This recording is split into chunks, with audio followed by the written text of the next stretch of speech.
guest speaker for this afternoon, Madam Lyna Gayas. A round of applause, please.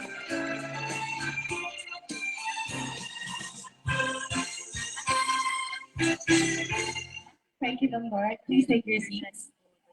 Mayor Sabina Ranque, Honorable Vice Mayor, who is also with us on the bar, our SB members, Honorable Ranque and Judoso in Toma, in Bicol, and the rest of SB members, Honorable Oriola, our PSDS, Ma'am Castile, school heads of the Bagong District, our PTA officers, barangay officials, our teachers, and non-teaching personnel of Libaga National High School, our friend, a good friend, Sir Jerry from the media, parents, PTA officials who are here, ladies and gentlemen, guests, good afternoon. I am Lyna Gayas. I was born to a poor family of 7. I'm the middle child. My father is a tailor, a fisherman, and a farmer all at the same time, while my mother is a housewife. Life was not easy growing up. I remember the whole family had to content ourselves with few scrambled eggs for breakfast. There were days when we only had one medium-sized mangkok, if you know that, from my father's catch. And all of us siblings, 5 of us, had to share that among all of us. There were times when we had to eat rice with suka and toyo as our sudan, margarine in hot rice, or buwad and rice, just buwad and rice. Sundays were very exciting for us because it's the only day in the week that we're able to eat pork or chicken or beef for lunch. I can also recall that there were times, many times, when we had to take a bath without shampoo and use salt as toothpaste because resources were really, really scarce. Have you experienced watching TV from your neighbor's house? Not inside the house, just outside their windows or a slightly open door, just peeking. And then maybe because naluoy ang ating neighbor, eventually they let us come in, but we have to bring 2 pieces of firewood as tickets.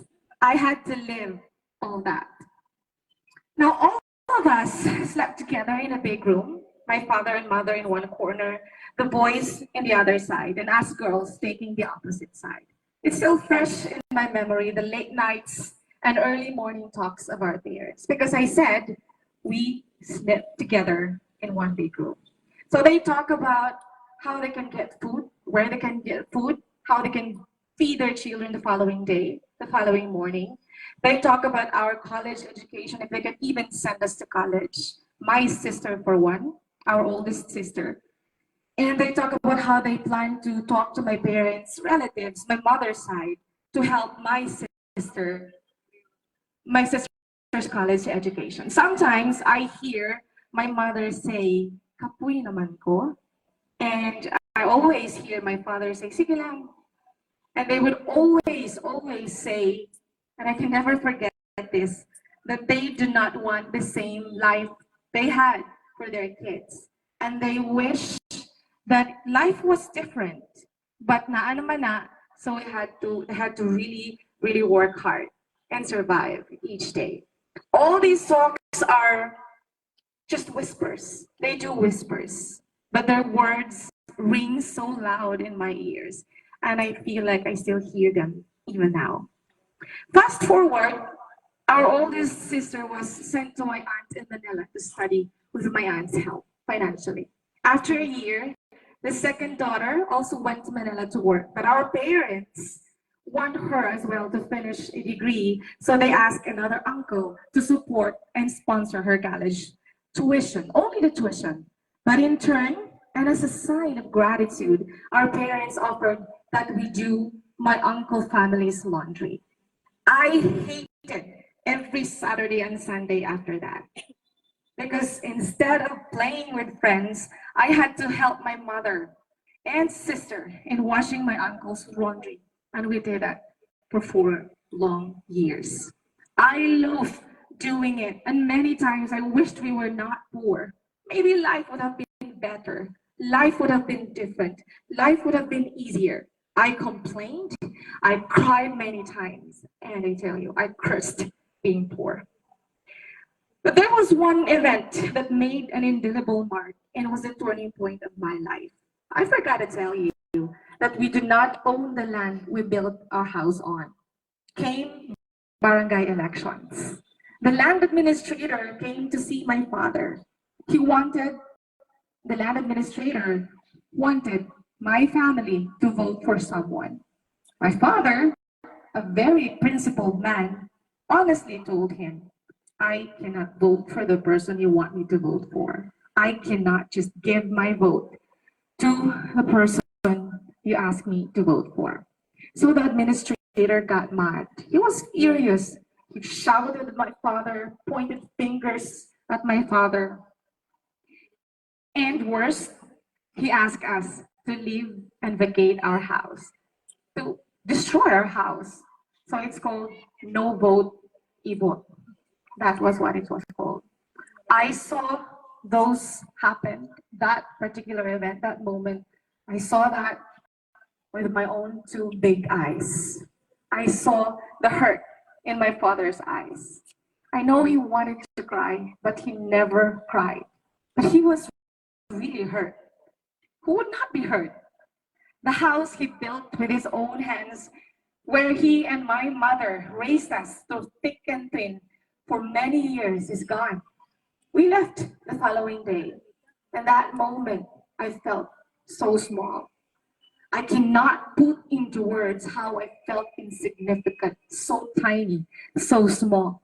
And again, I cursed being poor and I vowed to do everything to break the cycle of poverty. I promised I will do what it takes to finish college, get a good education, get a good job, make a comfortable life for me, for my family, for my parents, for my siblings, so that no one can ever make us feel little again. Now, given the circumstances, given those times, I know my only chance of making it to college is to be on top of my class. Students who belong to the top of the class are offered college academic scholarships, right? The grades I make in high school will determine whether or not I will qualify even to take the entrance examinations. Very determined to pursue college, I worked hard.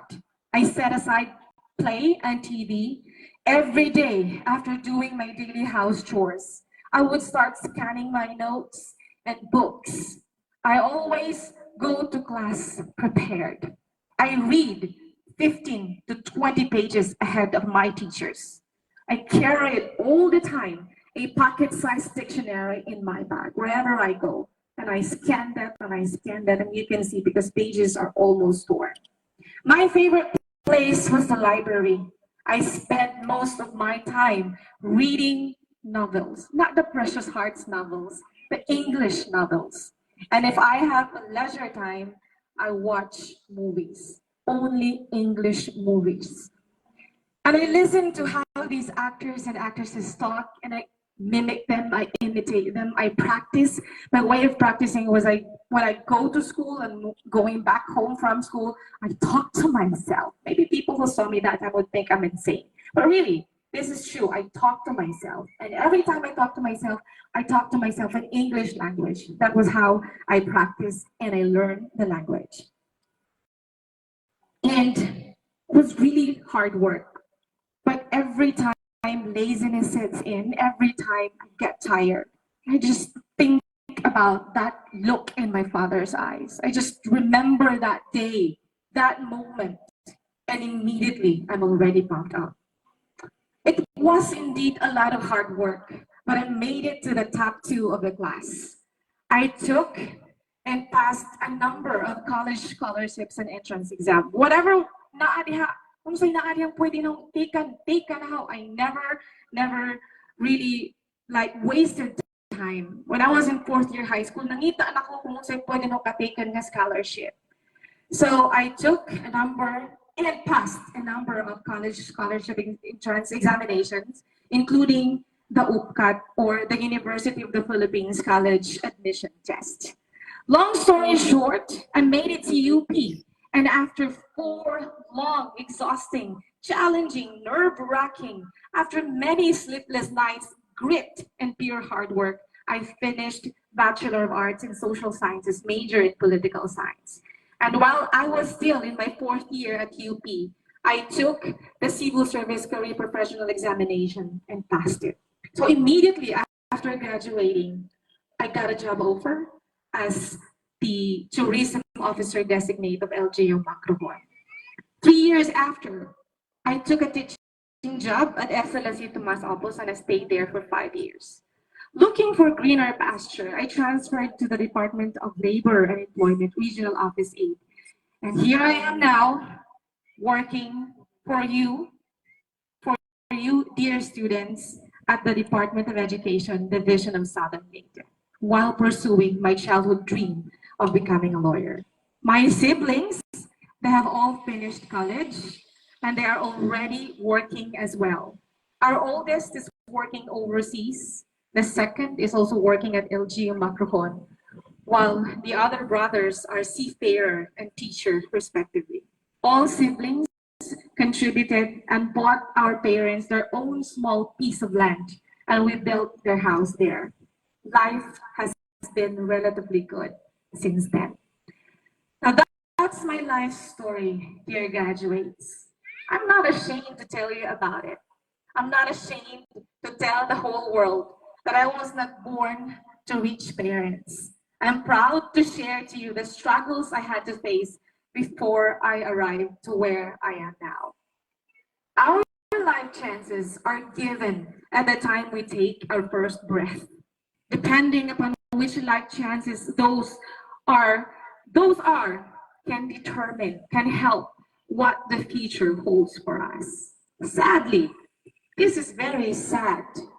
The life chances of the poor are very slim, right? When you're poor, you cannot go to nice schools, you cannot go to nice places, you cannot be exposed to these many things that could have helped you grow. You know what I mean? But you see, poverty, adversity, these did not define me in my future. I refuse to be boxed by it forever to where I was. I use it as a propeller instead to get me to where I want to go. It gave me a clear vision of what I want my future life to look like. And the people who belittle us, they inspired me to work hard. Poverty sucks, I tell you. I don't know if you can even relate. It's such a terrible place to be. However, it is also a great motivator. There's something about loss, there's something about humiliation, there's something about poverty that gives you this desire, this hunger to achieve something, to be great, to work hard, to prove people that you can be someone even though you're poor.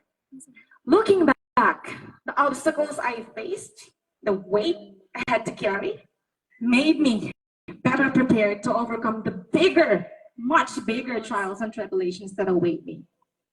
I don't know if you can relate to my experiences or not, but if you can, dear graduates, if life has been difficult for you and your family, if life has not been good, what will you do? Will you become bitter and mean, or you will fight adversity? So I ask you now, ask yourself, do you want to be like that forever? Do you want to be in the same condition you are in now? Because if you are comfortable of being poor, then you will stay there forever.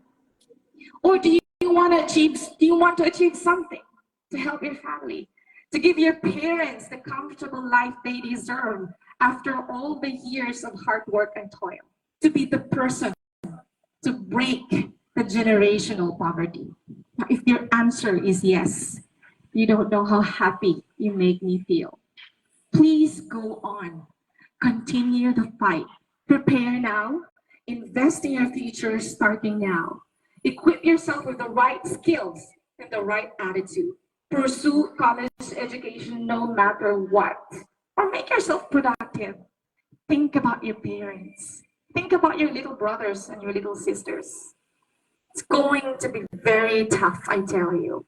But it is the hard days, the times that challenge you to your very core that will determine who you are.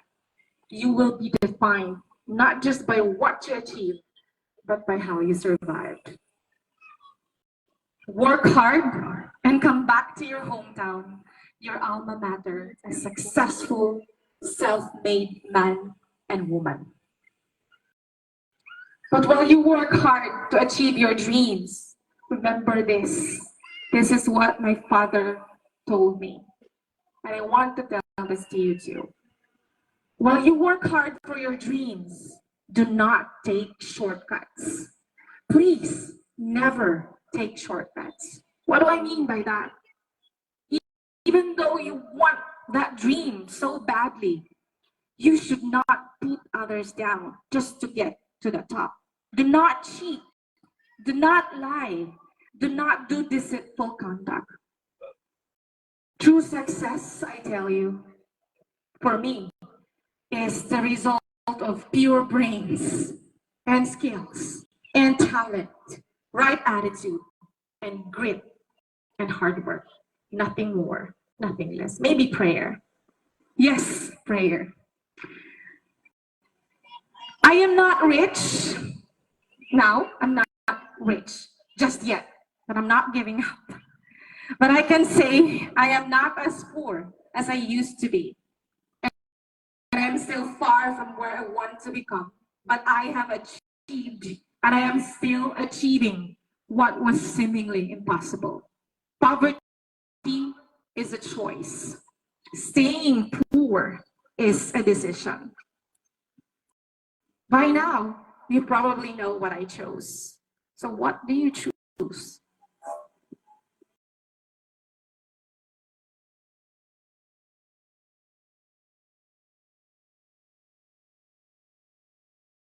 I hope one day, when the right time comes, we meet again and you tell me that you chose the same choices I made.